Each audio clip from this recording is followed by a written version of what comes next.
You ask Tiger to solve. This deals with linear equations with one unknown. The final result is x equals 63/11. Let's solve it step by step. Simplify the expression. Simplify the fraction.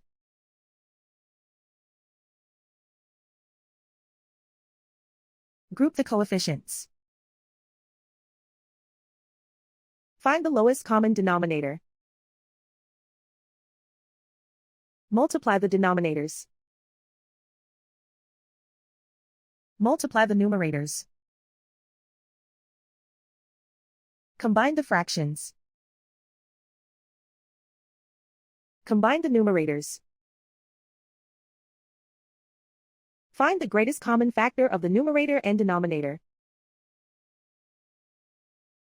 Factor out and cancel the greatest common factor. Isolate the x.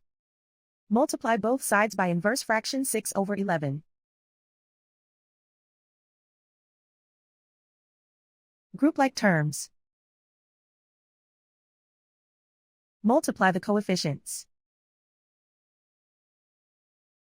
Simplify the fraction. Multiply the fractions. Simplify the arithmetic. And so the final result is x equals 63/11.